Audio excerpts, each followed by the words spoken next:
What is going on, Cuse Nation? Welcome to yet another edition of Untitled.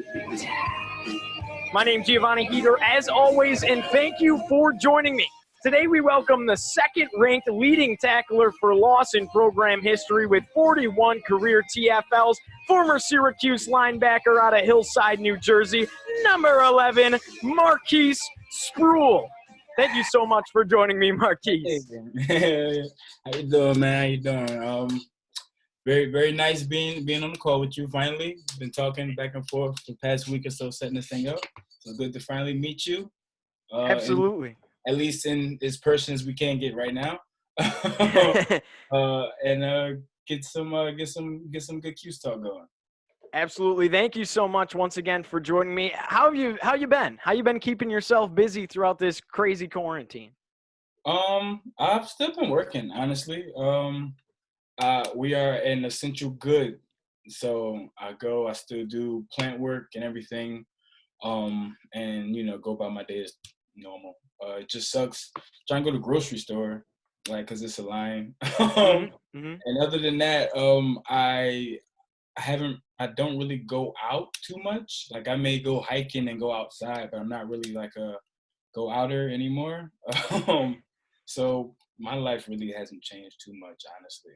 And you're out west, right? Yep, Los Angeles, California. Awesome. So I guess we'll go all the way back to when you were a little kid. When did you first start playing football, and what was your first true introduction to the game? First started playing football. It wasn't organized at all. We used to call it free fall. We just throw the ball up.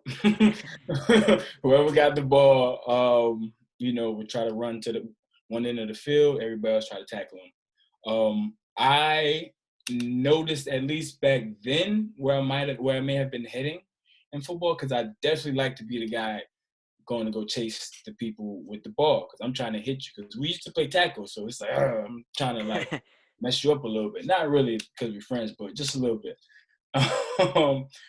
And then, but that was all it was, honestly. It was just playing with my friends. I had never played Pop Warner, never really even watched a whole bunch of football on TV. Didn't know any teams like that. It was going into my freshman year in high school. Somebody just mentioned, like, hey, because I was starting, I guess, fill out or, hormone puberty type things. And they said, yo, you should try for football. And I said, sure. Let's see what this football thing is about. And tried it out in high school. I probably got on kickoff one time that whole season. Because I didn't know anything about the sport. I'm just honestly, it was a little terrifying for me, because I went from just playing in the yard with the boys to, like, you can hear, like, I heard what was going on before I saw it. And I'm like, wait, what? This is football? And it took some getting used to, and you really got to at least sit there and soak some things up. I had one thing going for me. I could run, and I was pretty strong for my size. Now, were you playing JV or varsity that first year in ninth grade? I was on freshman and only got in one. Exactly. That's how raw and, like, just didn't know anything about. But you came so far. Yeah. Because I began to really like it. I got hit one time. I was on kickoff, actually, and that's the craziest part. And it's like, yeah, go run down there and hit that guy. And I was like, oh, this is like in the yard. I'm like, oh yes, let's do it. And they kicked the ball off and running down there. I'm like, oh yeah. Now, I wasn't aware of blocking schemes, and I didn't know any of that. I didn't know what these people were doing in front of me. I was like, I don't know what y'all doing, but I'm running past you. I'm thinking I got it, and somebody comes and just lights me up. And I just blink, and I'm touching grass, and I'm seeing the sky, but it doesn't hurt. And I'm like, oh, this ain't bad. This ain't bad at all. So I kind of fell into it a little bit more, especially with that. I knew that, I wasn't going to get, hit that hard to where it was really like, oh my gosh, I can't. and yeah, carried on. Actually started doing something sophomore year. I was on JV then.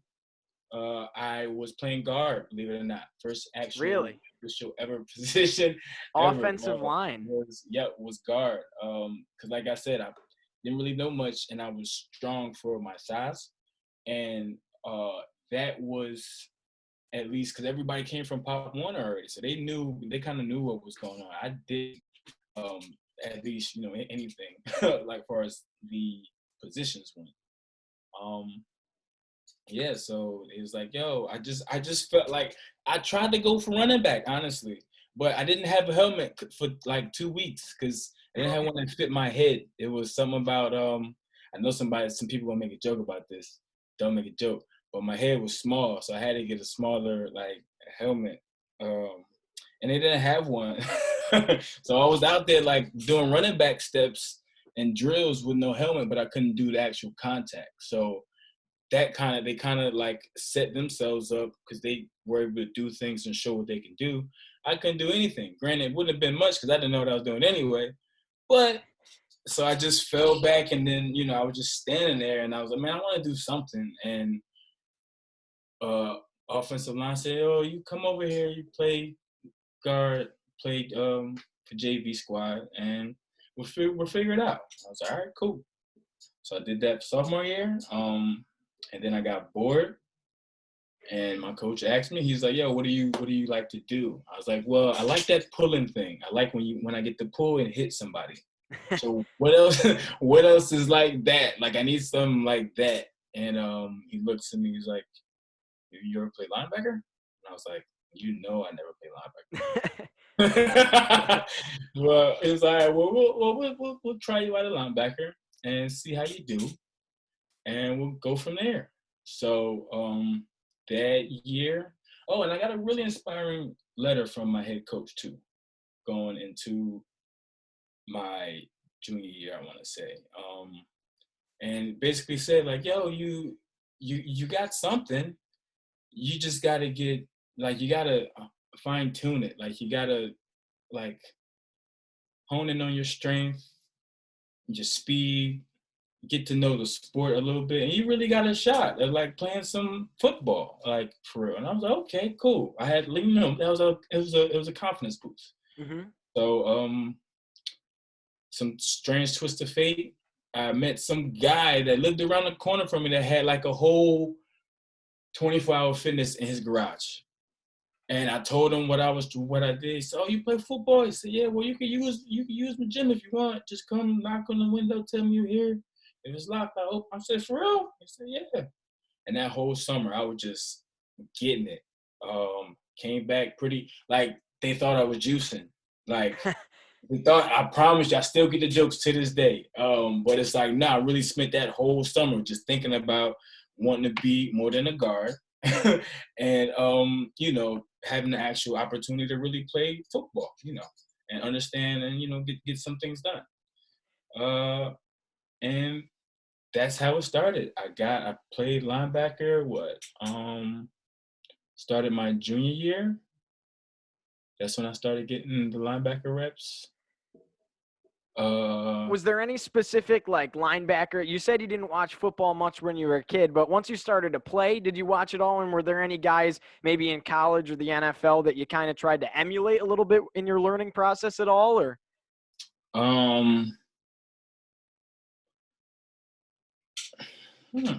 No. No? I would say, all right, you know what? Because senior year, I was really becoming more of a athlete football player. Like I knew of teams and college teams a little bit more and NFL stuff. I was starting to get it. So I would say then I remember seeing it was, I want to say maybe Ray Malaluga. Maybe that was because he had he was a big dude too, and Mm-hmm. he had some crazy pick six and took it to the house, and I was like, oh my gosh. And then I like looked him up, and he was a hitter too, and I was like, yo, this is crazy. I want to say it might have been him. It might have been him, and then I was like, okay. Like it was hard to really it was hard to try to emulate that though. Mm-hmm. But yeah, because I felt like look like I knew of Ray Lewis, Mm-hmm. but I knew of Ray Lewis. He was the man, and I didn't feel like that was my way to do it. So I couldn't mimic that play style because I was never that hype. Right. I just let the game find me, and then once it found me, that's it. I was just having fun and just playing football. Had you So ever heard of Syracuse at all?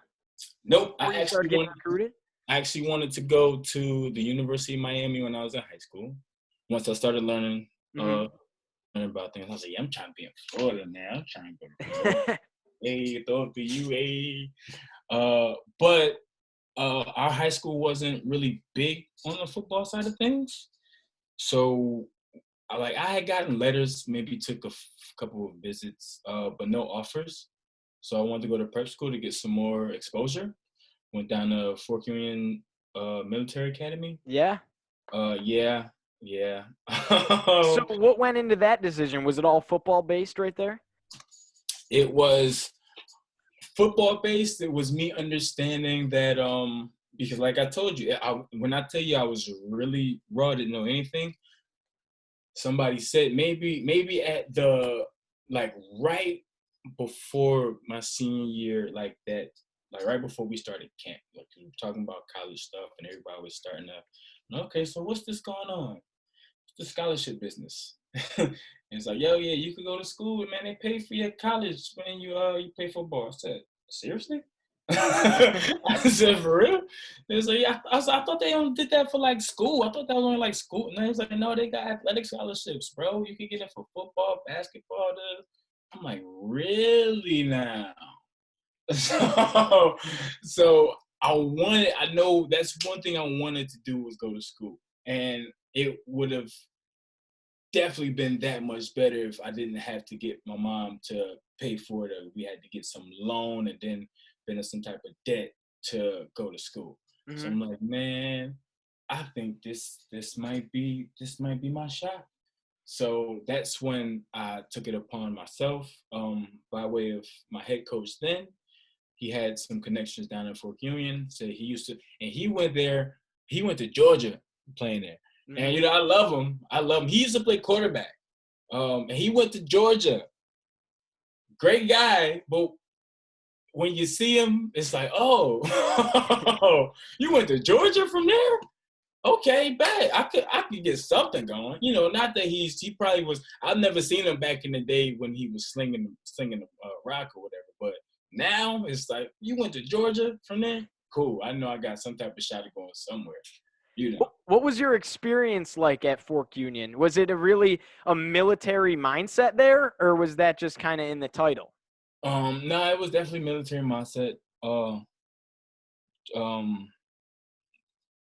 dudes. It was postgraduates. It was two types of postgraduates. You had your guys that were already committed to schools, but just didn't have the grades yet, so they had to go there to get grades up, but still play football and stay in football shape type things. Then there were guys like me who didn't have a problem with school at all, but just wanted to get more exposure, which those guys that already were committed, their coaches or their scouts come to their games to check up on them every once in a while. And if you just so happen to show some blips and flashes out there, they might come holler at you. That's what I learned. So that's what I did. And Syracuse was my first official D1 offer. Coach came in the room and told me. I was like, yeah. It's like, yeah, you got your first D1 offer, Syracuse. Okay. Can you walk me through your recruiting process? As far as from when they were scouting me down there? When you're getting scouted, what other teams were involved besides Syracuse? You said Syracuse was your first offer, but did you know right from day one that's where you wanted to go? Did your mind shift at all? It was a couple of different things. As far as the recruiting process goes, you're down there You play either like Division III school. We played West Virginia. I think we played maybe their freshman team or Okay. something along those lines. Really? Yeah, and that was actually one of the games that stood out to Syracuse, believe it or not. Really? And because that's one of the rivalries and one of the people that we definitely want, and I definitely stood out that game. So yeah, you'll play these teams, and you'll either have coaches that are coming to scout from schools just to scout in general, or coaches that are coming to check up on their players, like we talked about earlier. And you play football the whole season. Then they have some type of combine at the end. It's a little different though, because you do run 40s, you do drills and everything, but you also have, at least we did, I don't know where it came from. We had like I guess like a toughness factor drill. Okay. Let me just break this down. Because this is the only time I've ever done anything like this. So they set it up to where they would have an offensive lineman, and this is during the combine. So it's a lot of coaches there at this point. It's a lot of scouts. It's like talking about Maryland, LSU. It's like, it's not, it's some big names in the building. For sure. So they get the offensive linemen on one side and all the linebackers on one side, and they set up the cones. It was like, all right, we gonna swear somebody made it up on the spot. We're gonna do this pull drill. Lineman is gonna pull and meet you at this cone. You have to run downhill and meet and defeat the lineman. So like you would. And I was like, okay, this is cool, but I've never done this. And like, I thought we were just doing regular stuff. Like, okay. And Coach Pittman, shout outs to him wherever he is. Oh my gosh. He used to play at Oregon. He was just real gritty dude. He used to play linebacker. And he came up to me. He was like, hey, because Morgan Moses he went to the Redskins, if I'm not mistaken. So he was there. And of course, they were looking at him. Everybody was looking at him. And he came up to me, pulled my helmet. He's like, hey, look, you see him? You see that big MF right there? He said, you go with him every time and you mess him up every time. And I'm like getting hyped. I'm like, all right. And for at least, I don't know how long, but I know we went a few sides to the right, a few sides to the left. And I was bringing it. He's a big dude. Like, I'm no slouch, and I've gotten down with the best of him. But he is a big dude. So by the time that's all over with, Coach Pittman comes up to me. He's like, yo, man, good job, man. I heard some good things, man. People talking about you. Man, I'm just looking. I'm just looking up at the ceiling. He's like, hey, you good? Are you concussed, man? And I was like, what? Like, it was like delayed. I was like, what? He's like, oh, you done gave yourself a concussion. and like, I think it was mine. He said, go to the infirmary. Like, it didn't have any light, hurting my eyes or anything like that. But it was definitely just a delay. Like, when you could ask me something, it would just take a while to process. It's like, bro, he was like 300 plus pounds, and I had to run at him full speed 8 times in a row. Like, you might be a little concussed after that, just a little bit. Yeah, it was fun. I can't even say it wasn't fun. It was fun. Good times. Hard, tough. I hated the bank. Get on the bank. We had to run like hills after practice, and that's how coach, get on the bank. Oh, horrible. So ultimately, why Syracuse? I took the visit, and I got to see what Syracuse was about. I got to see the actual place. Did they bring you to a basketball game or a football game? Football game. Football game. Football Nice. Game. My mom had came up to see me, And it was only like 4 hours. And I did like that. I was like, oh, moms can come and it's not too much of a stretch and I could go home pretty easy. But I could be just far enough away to where people just can't pull up on me like that. Like, you just ain't going to pull up on me. Like, just, yeah, man, yeah, I'm about to go see Marquis. Nah, it's 4 hours, 5 hours away from where you stay. So we got to coordinate this. And maybe I'm not available. But yeah, so I definitely noticed that. I saw the atmosphere. It was cool. It was like, it was college. It was nice. I remember we pulled up outside of Shine Student Center. Mm-hmm. And they just remodeled that.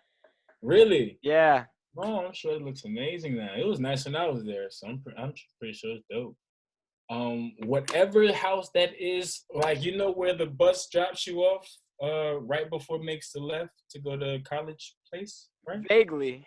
Right? Are you talking where all like the fraternities are? That road? Yeah, that corner house. Yeah. We're getting off. Our bus pulls up right there. We're getting off, and we just see 1, 2. Somebody's naked getting thrown down a snowy hill, and I'm like, what? I'm like, wait, what just happened? Yeah, that's the frat house. Don't even worry about it. Don't even. I'm like, what? So I go walking around, and everybody and I'm like, it's cold too, and people are still outside and having fun. I'm like, oh, this is nice. Then I meet the coaches. We go out to dinner. We talk, and they mention playtime. They're like, yo, we're looking for somebody to come in and play. You have the opportunity to come and compete for a starting spot as a freshman. And then when I looked at that and heard that compared to the Miamis I wanted to go to, and thinking like, I was already kind of raw and didn't know anything, and I had to like sit the bench. And granted, I know it's a better learning, but I learn better when I'm actually in it. Honestly, throw me in the fire, please. Let me burn and let me adapt. I got you. So I was like, yeah, I'm sold. Oh, and then this was the icing on the cake. This is when they officially got Coach Atkins had called me. We were calling one night. I was just at a buddy's house, and we were talking about it. And Coach Ad calls me. And so what? You coming? You gonna commit or what? And I was trying to do the thing because the coach down at Fork Union tells you to hold out so you can get more offers, kind of thing, or whatever.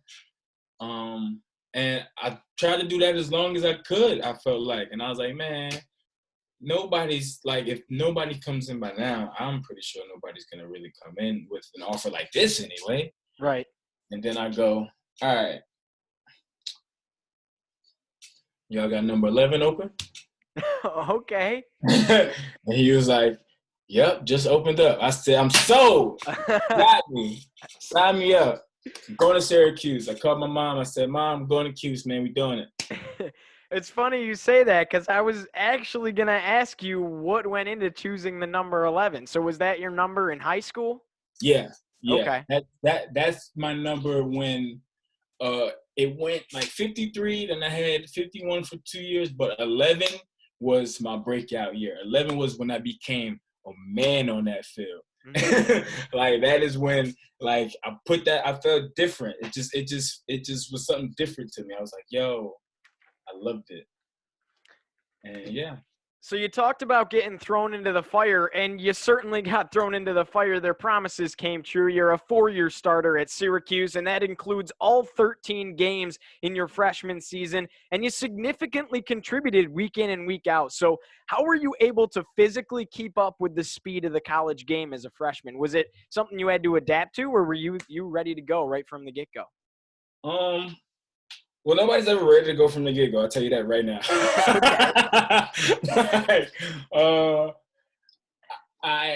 I know my athleticism and my build, muscle type. I know those things help me, but nothing gets you in shape for football like football. Right. And you also are introduced to a totally different type of conditioning program. than you are when you're in high school.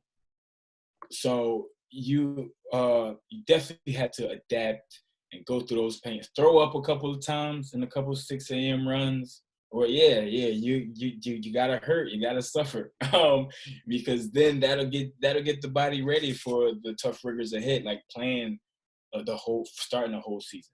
Mm-hmm. And also weight room. I was very active in the weight room, and that helps you a lot with not getting as many injuries, or not being injury prone. But I was putting up stellar numbers in the weight room, and I loved it because we had a little record keeper. As soon as I saw that, because I actually saw one of those at Maryland before I even got there, and we weren't even supposed to be there. This was my friend's visit, and he took us with him. Oh, really? And me and my other friend like left them, and we just like exploring, and we walk in the weight room. I'm like, oh crap! And they got all the like record keepers. And I'm like, oh, this is dope. And turned the corner, some like 6'8" lineman just comes looking down, and like when we was taking Gatorade from the Gatorade machine, because we in high school, we think all this stuff is, we never saw a Gatorade machine like right here. So we like getting Gatorade, and just this towering man just come. We like, oh, sorry. Are we supposed to be here? Yeah, but that's so I was like, oh, now I get to put, now I get to have my name on the record, thing somewhere. And I put up some good numbers consistently. Was there a certain moment during your freshman season that it just kind of clicked for you, or it just progressively got better? Progressively got better. Okay. Because there was a lot of new information coming to me. It's a little bit messed up to say, but I'm not afraid to admit, I really didn't even understand coverages and what they were until I got to college. Because in high school, only thing I ever had to do was drop straight back. Anything anybody said, cover 2, cover 3, whatever, I just knew I had to drop straight back regardless. That was my job. Just drop straight back. And for Union, they didn't do too many like they had some different drops. Like I started to learn like hook curl and curl flat, but it still wasn't like natural to do. Like I'm still used to just dropping straight back, Right. So I hadn't even really got to understand what coverages were until I got to college. So definitely just a gradual, just learning process, understanding the coaches and their philosophies and how they coach and how they teach. Like Coach Conley, like I had 3 different coaches over the span of that year. Coach Conley's thing was different from Coach Morrison, which was different from Coach Lee. Coach Lee was a really, what's the word? Meticulous, like OCD, needed everything neat, perfect. Like you should have saw, I've never seen anybody write on a whiteboard things perfectly parallel. How he would actually get a ruler and put it on. Way. Yeah, oh yeah, he was so like, we had an April Fool's. We pranked him one time on April Fool's because he hated it when we weren't prepared. So if we didn't have a pen or a notebook, or he would like, ooh, but he never got. You could never really get him upset that we're like, but he was mad. And we came in and said, hey, look, you say everybody got your notebooks, don't nobody take their notebook out. Just sit right here and just say we all forgot. So he comes in. So, all right, everybody get your notebooks out, and we just sitting there.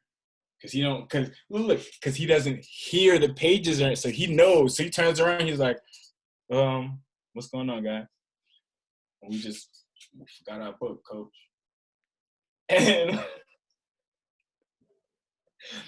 And he started to, like, he got red, and you could see it building up.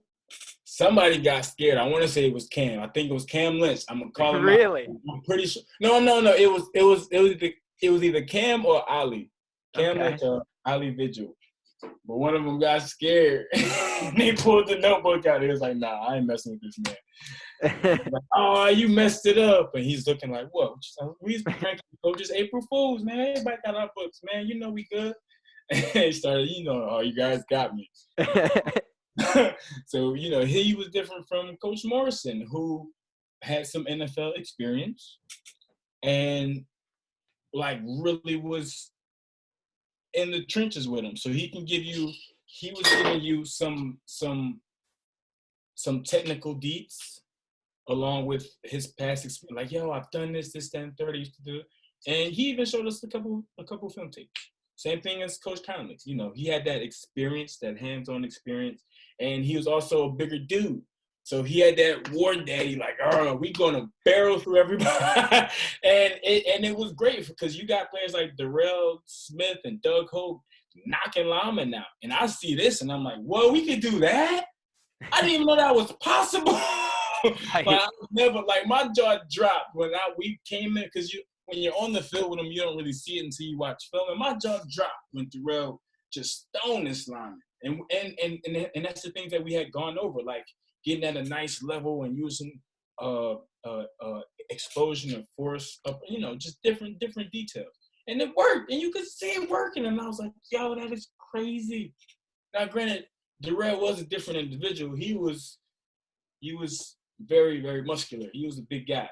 But still, to be able to put, he was what, no more than 240, still putting down 315-pound men. And you could just see just with a boom, and they just do it. And it's like, yo, this is ridiculous.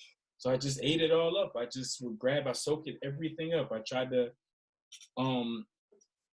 that's when I would try to look for people or things to emulate or to try to put into my toolkit. Because now I'm starting to get it.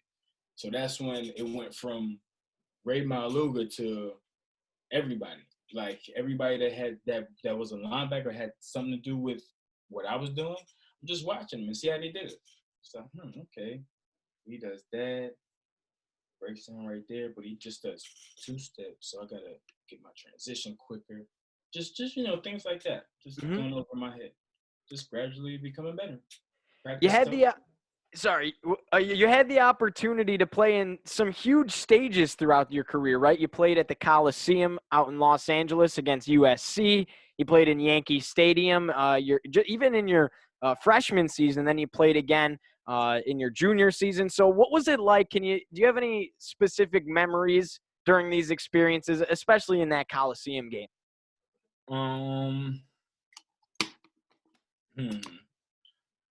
The Coliseum game was interesting. That is where I saw, or was that in the Coliseum? Or anyway, that still was the team where I first saw, you know, that linebacker get that pick and run into the house. I'm like, oh, this is where you went, huh? I'm looking at it. Okay. Looking at the players, I was like, oh, they definitely recruit different now. They had some big guys. Oh, we weren't scared though, never scared. It was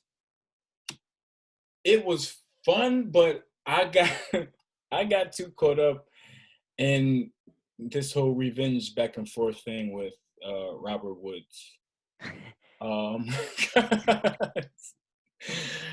Because it was a play. They dumped it off to somebody on their sideline underneath me, and I'm running to go get him, but he's running out of bounds, so I'm throttling down. And Robert Woods still comes in, and I'm like, I know he did not just, because I actually like went down. He's some little guy. I'm like, and then they all on this side, I'm like, yeah, LA. I'm like, okay. And it makes it worse because my roommate, Max, who normally couldn't see anything because he never wore his contacts, just so happened to be wearing his contacts that game, and comes up to me like, hey, you know I saw that, right?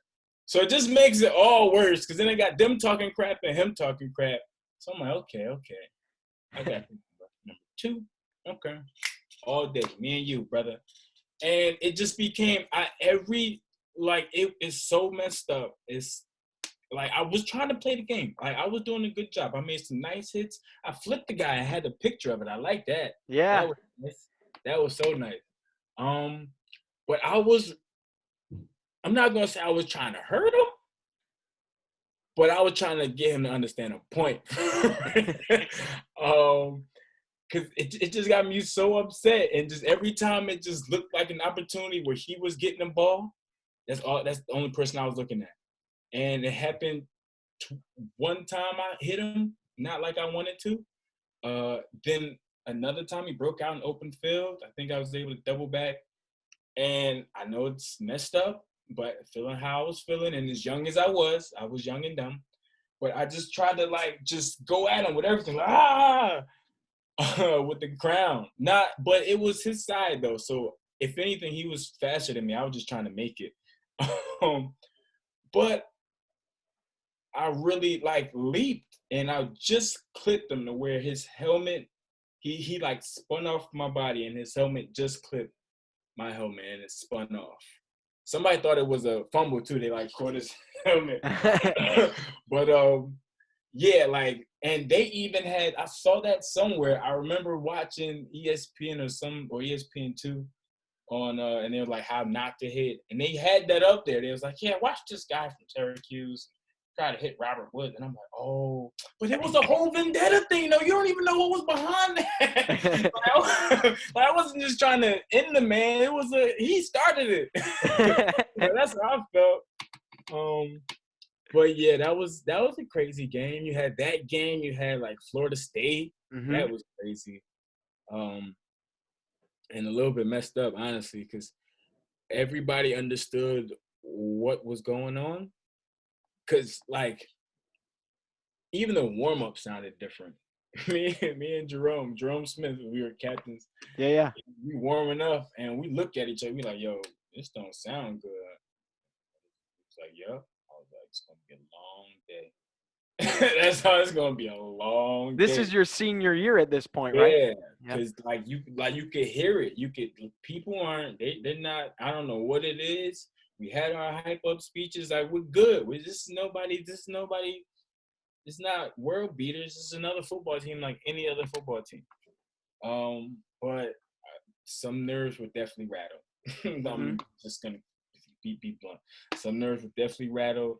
And we didn't play as clean or as efficient as we could. We gave up, I gave up plays. I didn't mean to. Just, I was not going to make excuses in saying that I was, tired, but I was really trying to rally the troops. Because that's how I do it. I wasn't really one for the big speeches and, boom! Oh, Keys, yeah, let's go. That's how I do it. He just smacked somebody, he lit him up, is firing the team up, let's go. That's how I like to do it. I like to let my play do all the talking and hyping everybody up. Mm-hmm. And I was just trying too hard, man. I was tiring myself out, man, to where it's some sacks, or one sack. I know I actually got the guy. Jameis Winston, he was a big dude, though. He's big. Yeah, and he just shrugged me because I couldn't even grab him. I was like, oh no. And he throws it, and then I tried to hit what was it? Calvin Benjamin, right? I think that was the big. He played for Florida State. Yeah, right. He was huge, and I just tried to get everything to hit him. Boom. He just stumbles, keep running. I'm like, damn. Oh my gosh, nothing. I can't. And I'm not saying my team isn't doing anything, but I'm really just trying to get him because I know how that warm up sounded, and I already know what type of player I am. So I'm just trying to get at least a spark going, where we can, all right, come on, let's rally, guys. And it just wasn't. It wasn't our day at all. Would you say that would you say that Florida State was the toughest team you played on the road, or you played 3 years in the Big East? Where was the toughest place to play on the road throughout your whole career?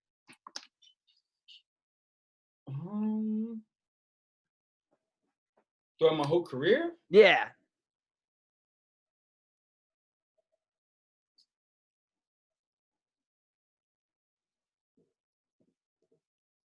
You played at Florida State. You played at the Coliseum. You played at West Virginia. You played at USF. You played at Louisville. Some really tough places to play. This is a hard one. Okay, how about I flip the tables then and make it a little easier? Tell me what it was like playing inside the Carrier Dome. Okay, the Carrier Dome was lit. Carrier Dome, especially because we had this thing, because we practiced in there often, especially when we had a home game, we practiced in there the whole week. And you kind of got to be a little conditioned for the Carrier Dome. Carrier Dome is a little different compared to all the other places that people play. Mm-hmm. And we would say, lock them in the dome. Let's get it. Like, that was our thing. Let's lock them in this dome. And they're not ready for this heat that's going to be. We practice It gets hot every day. They're not going to be ready. It's going to be thousands of people in there. And not to kind of disrespect nobody, but just saying the breath, like how everybody's cheering, moisture in the air. It's going to be humid. It's going to be hot. Let's lock them in. They're not ready. That was always our thing. Yeah, to where we crushed West Virginia. That know what? That might have been my most memorable. Wait, am I? memorable? Yeah. Memorable, right? Yeah. Memorable game at home, honestly, because the stands were packed to the brim, and I'd never seen a wave get going like that in the Carrier Dome. It was amazing. Like, I felt like I was in the movie. I was like, oh snap. It was just going around like ripples, and I'm like, yo, this is amazing. I was geeking out.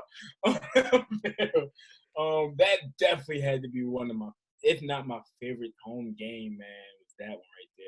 And you were playing against Geno Smith. I mean, that was they were ranked. They were very highly ranked, top 15. But we had Geno's number. We knew Geno. You guys beat him in 2010. Yeah. You guys beat him, that year in the Dome. You beat him. That was 2011. You beat him in the Pinstripe Bowl the next year. You had West Virginia's number, no matter how good they were, how ranked they were. You guys took them down almost every time. Yeah, and honestly, as long as they had Geno Smith, we would have always done so. Because as confident as he might have looked, he was scared of that pressure, and that's all we did. We were just like, that was the one game we couldn't wait for, because we had a package. We had this Okie package, normally used for teams like West Virginia, spread the field out.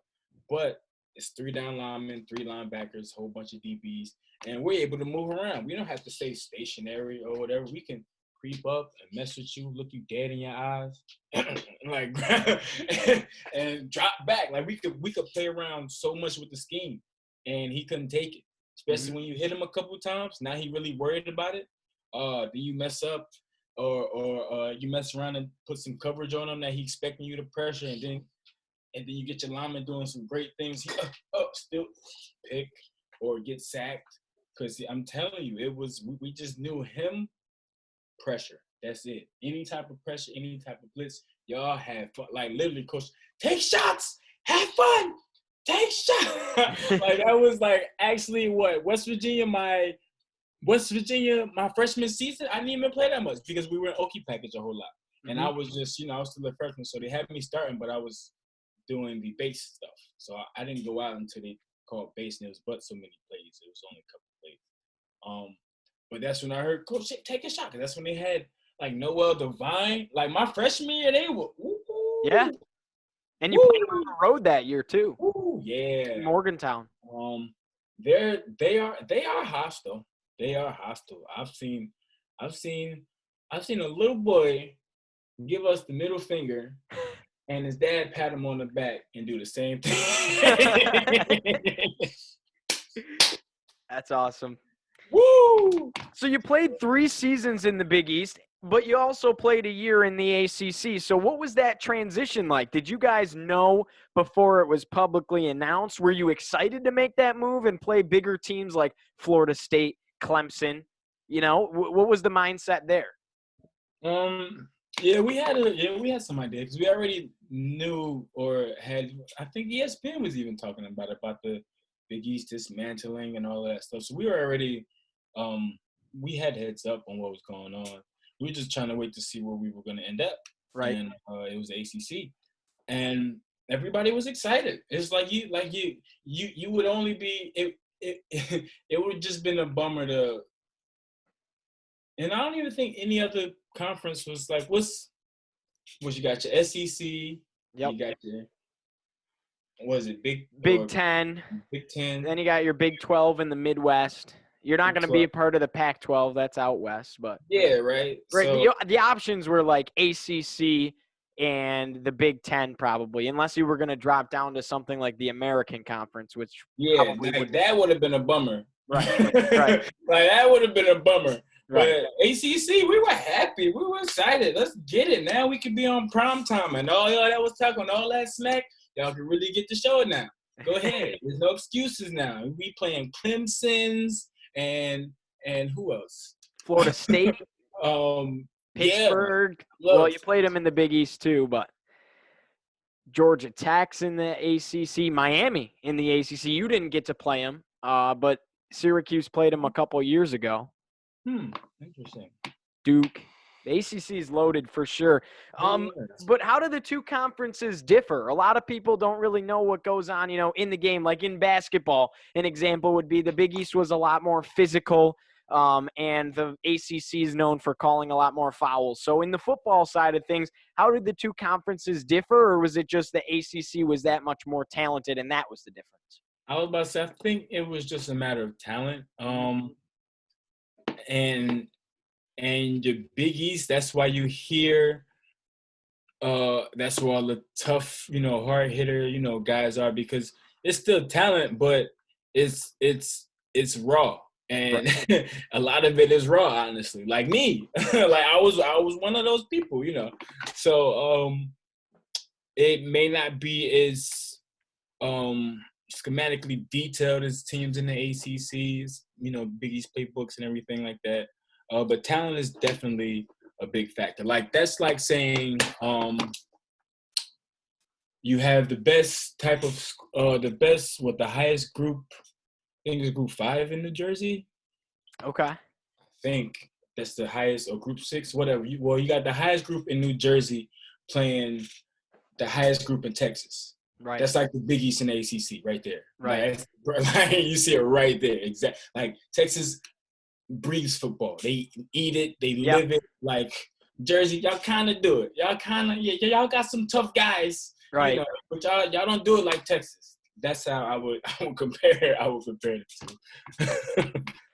You went through a major head coaching change. Obviously, Doug Marrone leaves and Scott Schaefer, who was the defensive coordinator, takes over the head coaching job. And that happened right before your senior season. So what was that transition like for you? It was an easy transition, honestly. Love Dougie Fresh, love Dougie Marrone. But I knew he was being replaced with somebody I was familiar with. Right. Schaefer. It just sucks because now he has to put his head coach Schaefer hat on, and it's different. He can't talk to us and mess around with us like he used to as a D coordinator, because you got to carry yourself and be a little different as a head coach. How you do? Right.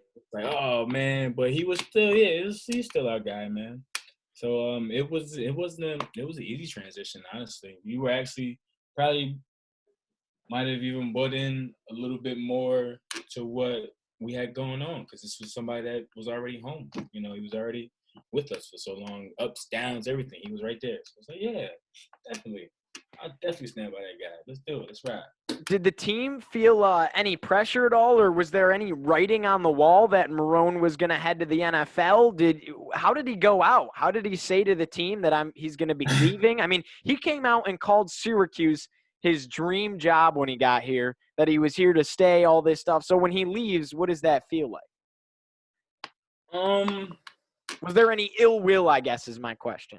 Now, maybe from some other players. Remember, I'm still learning football. I'm still in this things like that, because I didn't understand. Like, he was going to coach in the NFL. What was his first? What was it? The Bills. The Bills or the Bills was his first, I believe, and then the Jags were after that. And then the Jags. Okay. Yeah. So and I mean, you got to look at the fact, like it's an NFL position. Right. He was a head coach at that. Right. Right. Yeah. So you're going from a head coach at a college institution to now straight to a head coach in the NFL. So I understand Syracuse might have been his dream job or whatever, but I know the real bucks are in the NFL, and people are always trying to take care of their families and take care of themselves and whatever debt or whatever they got going on. So if it's something that is a little bit more enticing, it's like, yo, I love you guys, but I gotta go because I gotta get these ducats. I gotta get paid, guys. So you understood? Yeah, I definitely did. I didn't have any. It's like, okay, I think it it was something that disgruntled some people though, because I think he just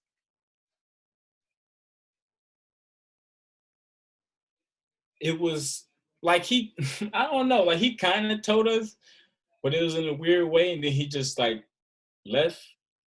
Really? It was weird. It because some people were like upset, but I think they're just taking it the wrong way. Honestly, I didn't see anything wrong with it. He had to go, man. He had to. Got to do what you got to do. Yeah, man. It's like you can't get mad at him. You would have did the same thing. What? You got a wife and a kid, or you got kids or whatever, and they're saying, yeah, you get paid this much being a head coach at Syracuse, but you get paid being this much being a head coach for the Bills in the NFL. And I'm just saying, you basically in the same snow globe. So. That's a good point. That's a good point. So, and then after that, he got to go down to Florida too. Yeah, look. So it's like, might as well go ahead. All more power to you, man. Go ahead. Wish you the best. Absolutely. Can you walk me through now? Obviously, your senior season ended off in a blast, a big-time, exciting finish in a Texas Bowl against Minnesota, and you made a huge play down the stretch, right? Game-winning sack with under a minute left to go in the game. What's going through your head in that moment, knowing that you're about to finish your senior season with a big win, and it's your third bowl game in a career?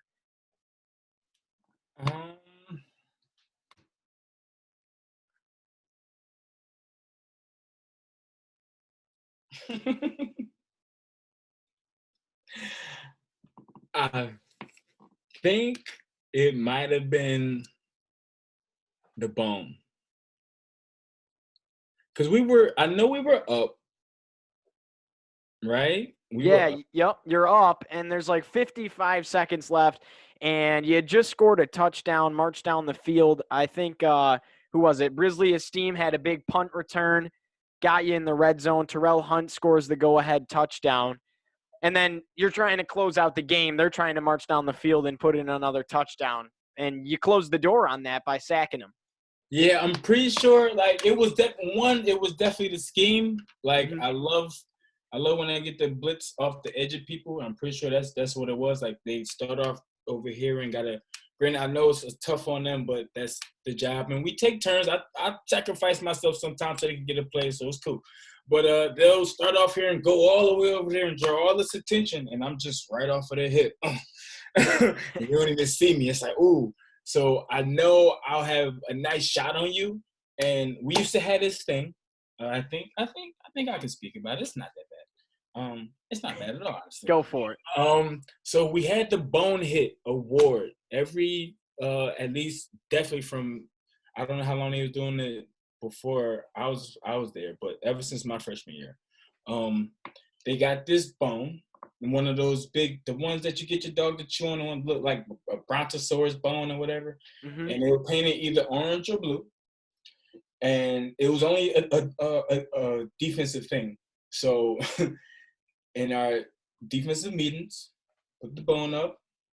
The hardest hit of the game gets the bone for a week. Carry it around, do what you want to do with it. People ask you about it. You say, hey, because I have some do that. I was like, oh, yeah? And that because that's when I noticed Darrell used to get a lot. And because I think he got it from hitting that lineman one time. He got the bone from that one time. I want to say he did. I think so. And like it was any type of play that was a really jarring shot for the opponent. Was this a thing the team voted on, or was this the coach's decision? It was a team coach decision. Like if it was too mixed up between the team, no, then they would just ultimately like, all right, look, because this happened and this, I'm gonna give it to this XYZ. They will make the ultimate choice or whatever. But yeah, it was dope. It was dope. I actually still have mine somewhere from my senior year. Really? I'm telling you, because that one was what it was the last game of the season. It was like whoever had their number on the bone the most times get to keep the bone. And I was like, yo, this game almost over, man. I got these blitzes going, man. I'm about to try to rock you, homie. I'm trying to get this bone, brother.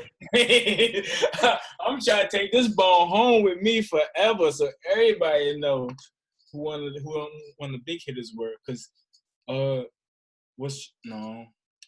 Marco used to get it a lot when he was there. Oh yeah, he definitely. Oh, that was ridiculous.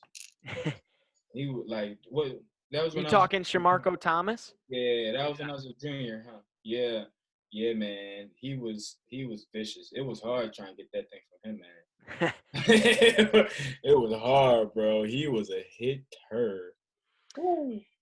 So, Marquis, after Syracuse, you were passed by a little bit and you didn't receive an invite to the NFL Combine, yet you drove yourself and had a stellar pro day and ultimately had the Falcons wind up trading up in the draft to take you in the 5th round. So can you walk me through the whole NFL prospect and the drafting process?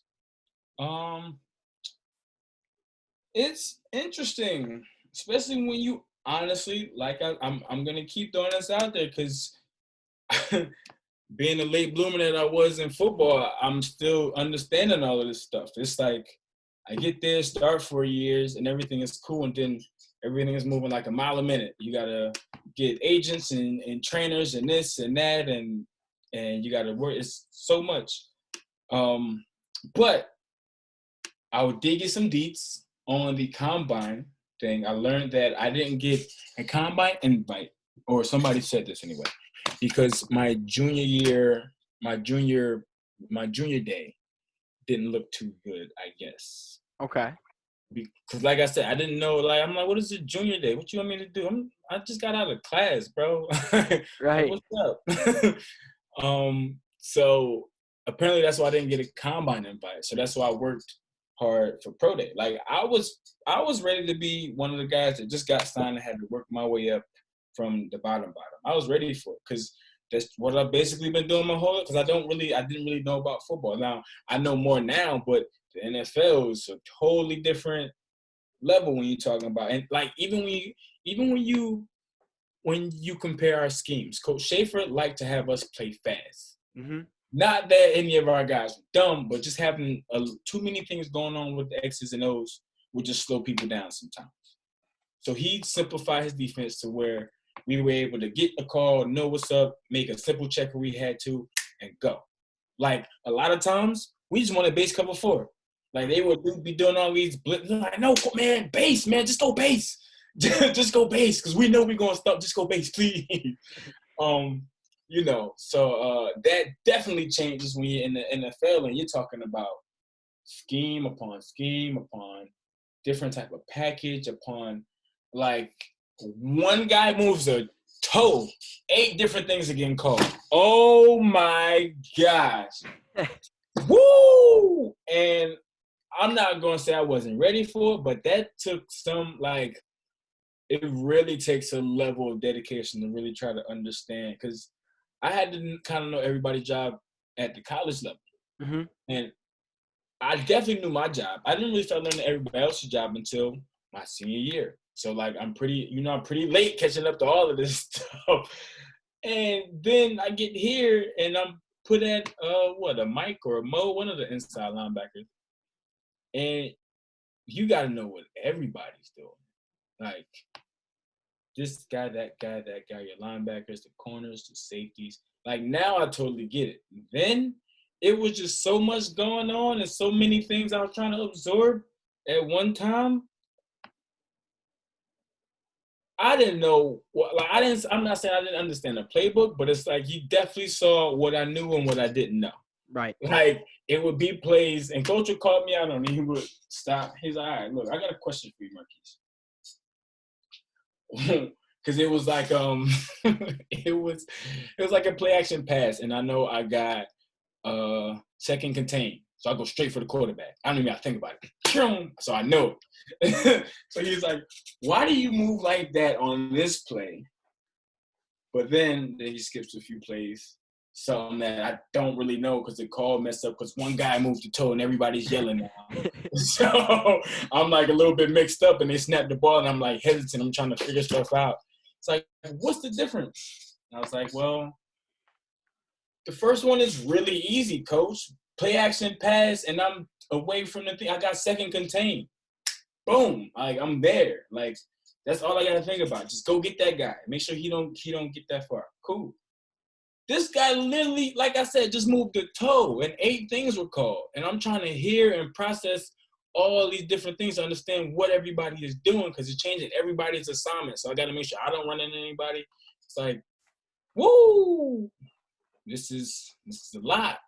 This is like, I understand why you pay us so much now. Goodness, because man, I didn't even know football could become so complicated. Honestly, I never knew. I never knew it was that complicated. When I was thinking checkers, and they definitely playing chess. And That's a good way to put an analogy to it. When did you first come in contact with the Falcons? How did they talk to you right up until the second that they drafted you? Coach Pyers, I think that's what his name was. He actually came to see me personally one day at Syracuse. They called me, said, a guy from Atlanta is here. He want to talk to you, put you on the board, and do some drills with you. And that's what we did. He put me on the board, asked me some things. I wish he would have threw me in the fire then so I could have understand what I was going to be getting myself into. Because he had simple things he put on the board. I was like, oh, yeah, okay, so I got to get this gap and fill here when it's away. And, that's easy. Like, where the real schemes at? Because I got to see. Like, if I would have been introduced to him then, I probably would have did what I used to do and looked up like, hey, anybody know anybody in the league with a playbook? Like, I need to see it. Like, I gotta understand this, like something, But it was fairly simple. So I thought, like, the simple schemes that we ran were gonna be the same thing in the NFL. So that's why I didn't worry about it. I was like, all right, cool. This is cool. You come in here doing this, and then these little drills. Bet I got this. I'm good. And they might have called me a few times in between, but no real contact like that. Like, I didn't know. Like, I was not ready for them to draft up or trade up. Yeah, trade up and draft me. So you didn't know who was going to draft you, or did you not know you were going to get drafted? I was going to get drafted. Okay. Listen, look, between you, me, and I guess everybody else watching this now, I had some off the field thing. Not that I was a bad kid. No. Just some things as far as certain tests were concerned. Okay. Certain tests. Yeah, more of just a bad timing kind of thing. I got solid grades. Just like, oh, this is crap. But I'm trying to word my way around this carefully. No worries. We can totally hit another topic.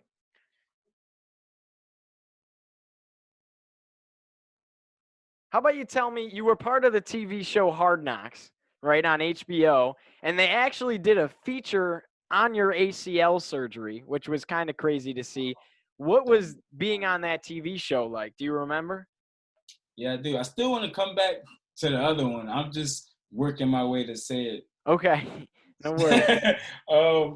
But that was, and see, like, that's what I'm saying. All of this stuff was just happening so fast. Like, it's not only that I'm drafted all of a sudden to some team when I didn't even know I was going to get drafted because I had some prior issues off the field. Like, I'm thinking this is the worst. Look, this is, you know what?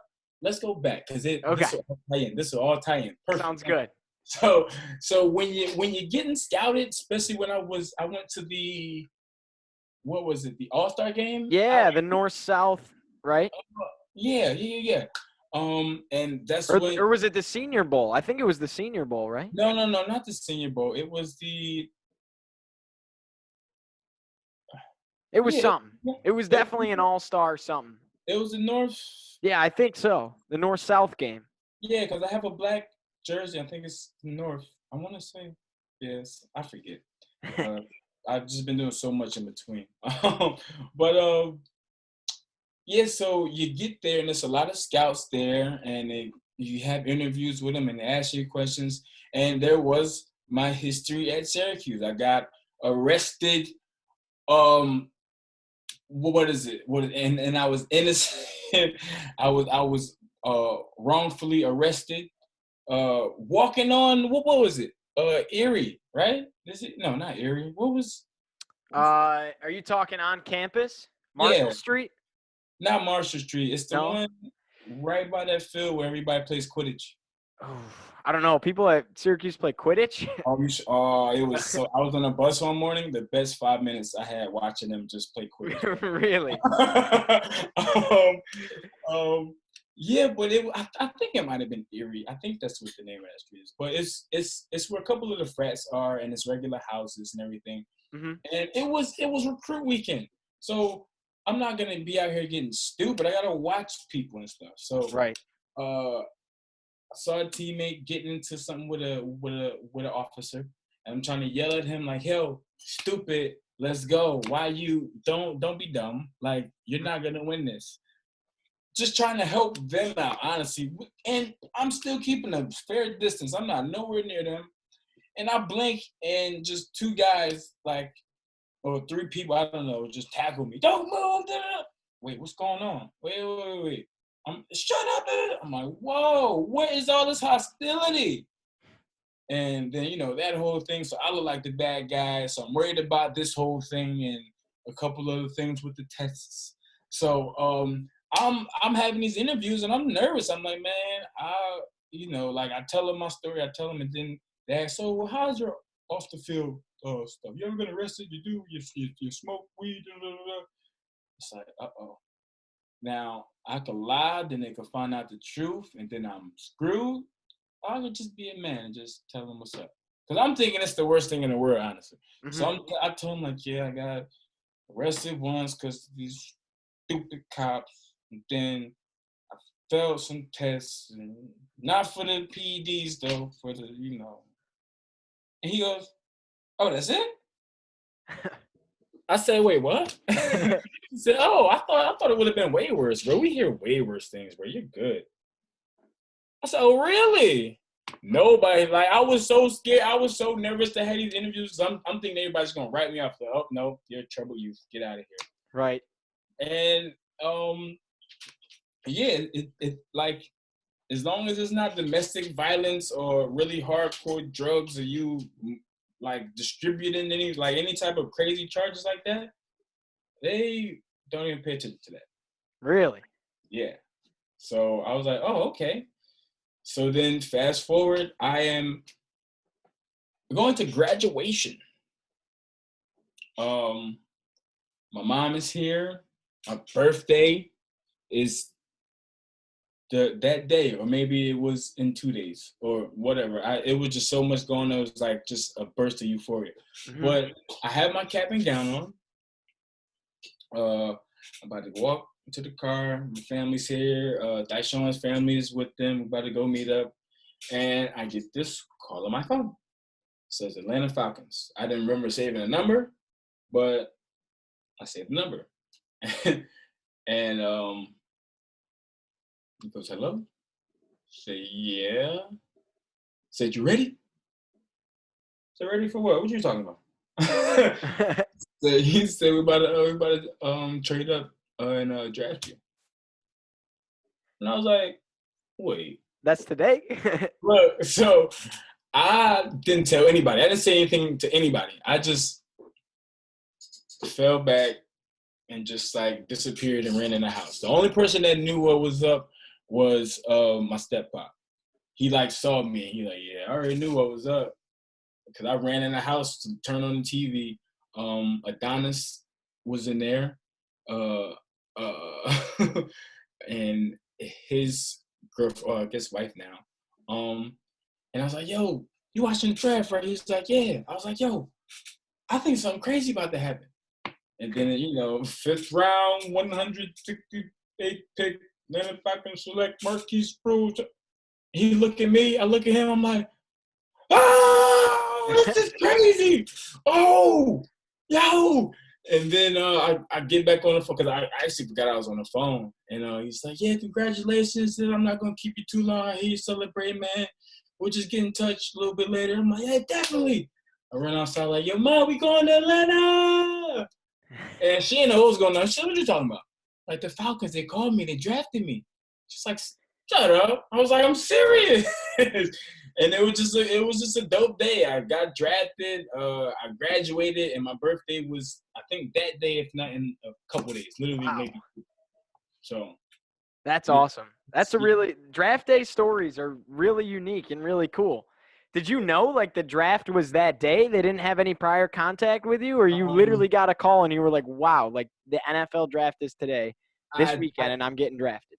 I did because I wanted to watch the first few rounds. I know I wasn't, like, I have the utmost confidence in myself, but also understanding that I didn't have a combine invite, which I guess didn't matter that much, but might have mattered in my draft stock. Maybe could have went higher. Who Right. knows? But I knew I wasn't gonna be going in those rounds, but I wanted to see if any of my teammates, anybody that I knew did, so I could call them, congratulate them. Yo, I see you, And then after that, after the first 3 rounds, and then you see all the big names and go to the big places, I stopped watching. I was just living life. I was ready to graduate. I was like, oh, well, time to, because definitely after the 4th or because they do the 4th and 5th the same day, right? Yeah, they do, like, the Thursday night's the first round, then the Friday night's the second and third, and then Saturday all day. It's crazy. They do, like, 4, 5, 6, 7 all in one day. And they just go from, like, morning till night. Okay, yeah, so that's what it is. After the second and third rounds, I stopped watching. I was like, all right, well, I mean, I didn't know how this football thing worked. I was hoping to get in one of those 3 rounds, but it's cool. And I just felt like I was just going to be one of those sign guys. So I was just like, all right, y'all see me later. And I was ready to graduate and just, get signed and work from the ground up. But they traded up for you, boy. All right, Marquis, as we wrap things up here, I got to ask you, what's your favorite moment in an orange jersey? Specific game, memory in the locker room, big tackle, any of it? Nah, that's impossible to answer. Impossible. Okay, Honestly, fair enough. that is truly impossible. Because there's been so many, like, it's not even – because there's so many different moments that you have with different players over different time periods. Like, Mikhail Marinovich versus a Grizzlies team. Like, I've lived through I've been through all of these people, and it's just so many different great memories on the field with plays and everything. I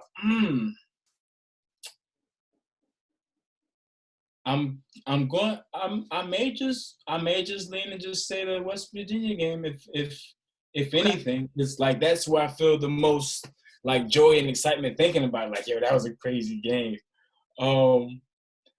But because it was a lot of even in the tough games, even in the ones we didn't win, it was always something. It might have been funny. It might have been something that moved you a little bit. It might have been something that got you thinking. But there's always something that stuck with you in some way, shape, or form. It's like, oh, okay. So that's kind of impossible to answer. I will go with West Virginia just because that is the happiest I get when I think about one of the games until I really start thinking about it. Because, yeah, it was some – like, I didn't even understand what playing in college was until we played Washington, though. My freshman year. Right. You look up in the rap in the stand, and people about this big. They look like this. And I was stretching on the logo, on the pack, whatever logo, right? Pac-12, yeah. Pac-12. Just call it Pac-Sun. Uh, but cause I didn't just slow it. I didn't think of anything. I just found a place to just do some little stretching real quick. And one of the coach, don't stretch on the logo. That's disrespectful. I was like, whoa. And then he walks by with all his big dudes. I'm like, whoa. And then the game gets started, and I'm like, oh, so this is college. Okay, I get it, cause it's oh my gosh, like that. That was a memorable moment. Mm-hmm. Not my favorite in the jersey. That's what I have a lot of standout memories, but none of them can be the best in the orange because there was so many times, man. Great times, great times. So to wrap it up for you, last couple of questions. Why don't you tell people what you're up to now a little bit?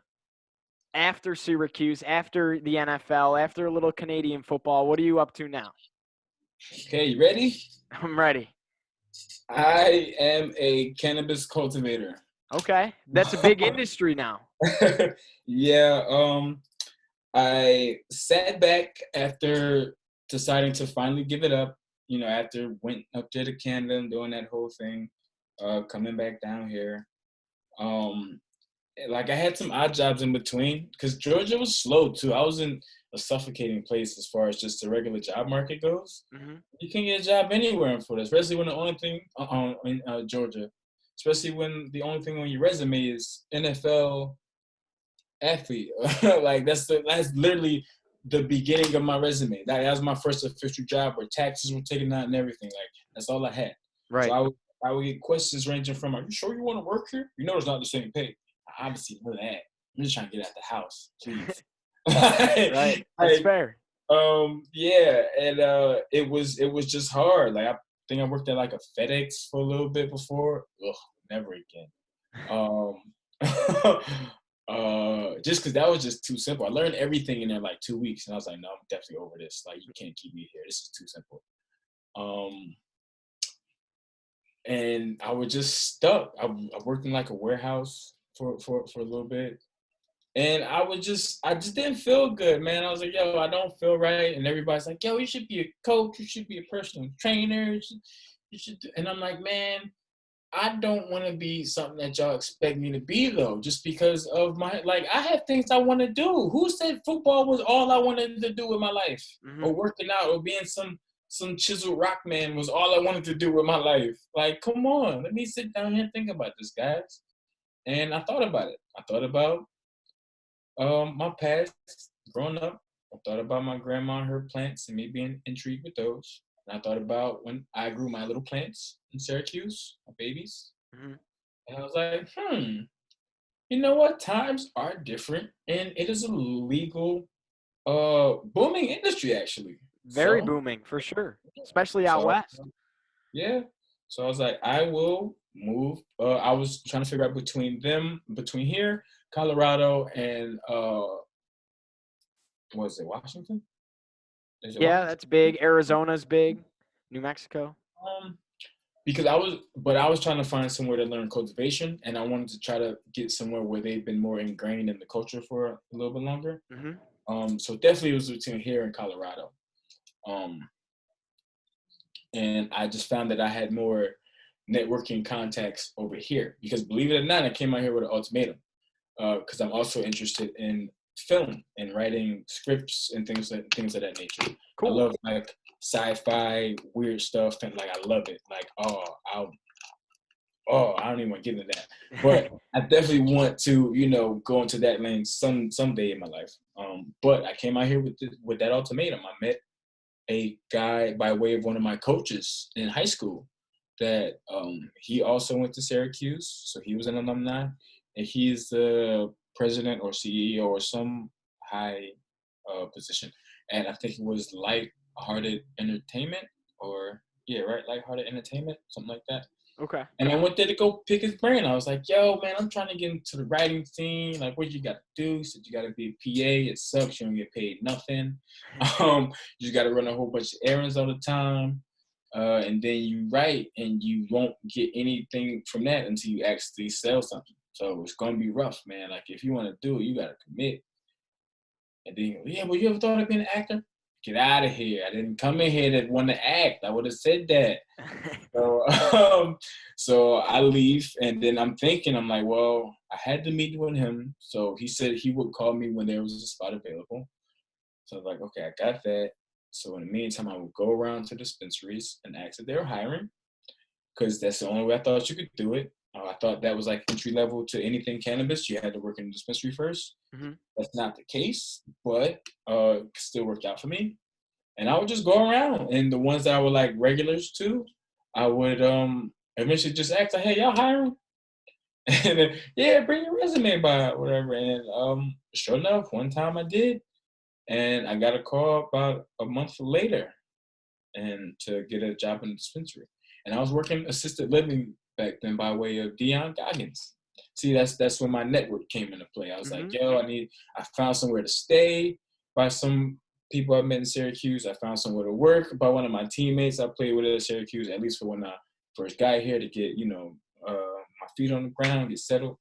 So that's why I picked here. I was like, yeah, this makes the most sense for what I'm trying to do. I'm essentially just trying to put myself through a paid internship.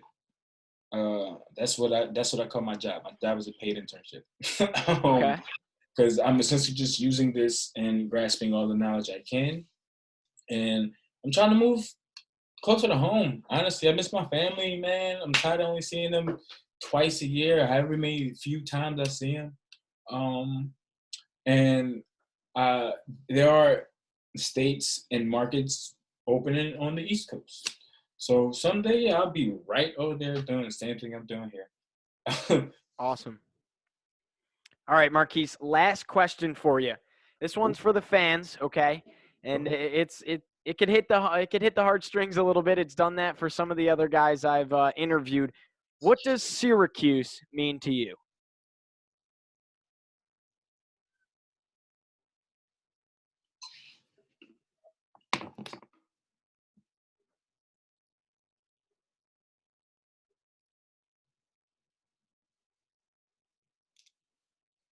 um,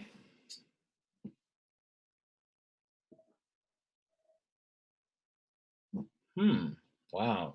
I wasn't ready for this one. I'm sorry. Don't feel like you have to answer. No, I definitely will, because Syracuse definitely does mean a great deal to me. Mm-hmm. Um,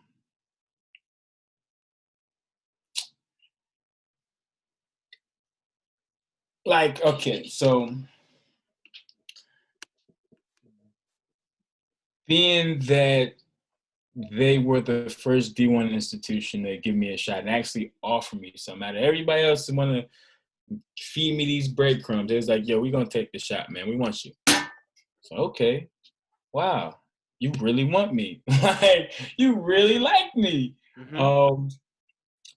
And I guess it just meant the world for somebody trying to accomplish a goal and going to school, making the mom proud, getting out of whatever circumstances that you are, doing bad influences at your house or around your area that you live, just trying to do better for yourself. And they give you a shot. And I mean, I understand you have a fair amount in attaining that shot, because you're playing, this is your talent, these are your skills, they want this so they can win games, like, we get it.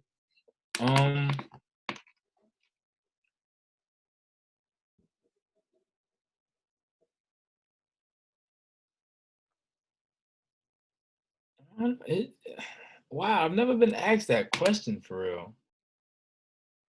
I guess you could I say, think you answered it perfectly. yeah, I mean, I'm so grateful for the opportunity, like, literally have gotten me to where I am in life today, and not necessarily like I'm sitting in some mansion with 1,000 acres or whatever. I wish. But as far as being able to understand life and kind of break things down, Okay.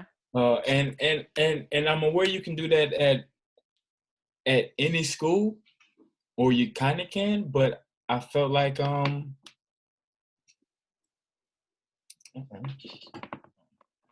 felt like I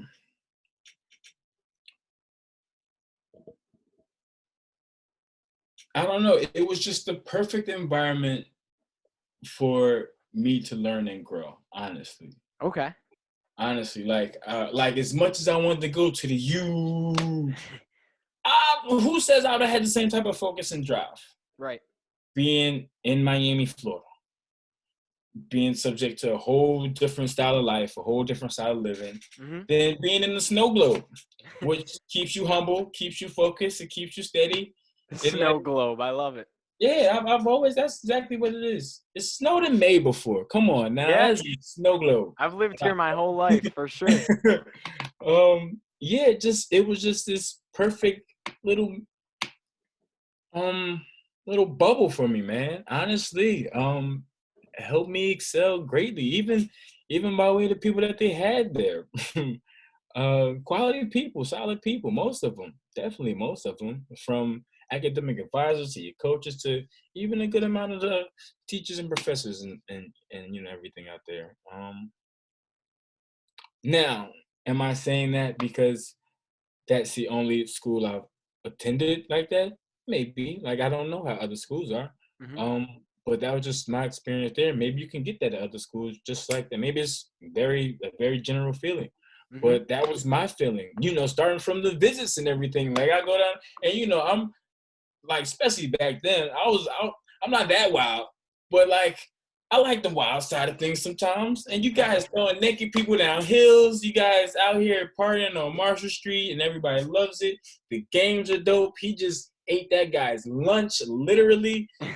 Oh, and then you guys are number what academics? You guys are what? This is Newhouse and oh That's where wow. I want to go, Newhouse. Look, yeah, that's what I'm saying. It's like, yo, this is the best of a lot of worlds here, yo. Like, this is perfect. Like, this is honestly, and it was the proximity to home was like, right, it was just perfect. It was perfect. Yeah, it was just perfect, man. I think that's the perfect way to wrap it up, Marquis. I can't thank you enough for coming on today. You had some awesome stories. You had a lot of energy, and it was a pleasure to interview you. So thank you once again. Thank you for having me up here, man. It was a pleasure. My pleasure, man. Of course. Thank you. For Marquis Spruill, my name's Giovanni Heater. As always, thank you for joining me, and we'll see you next time on Orange Heat.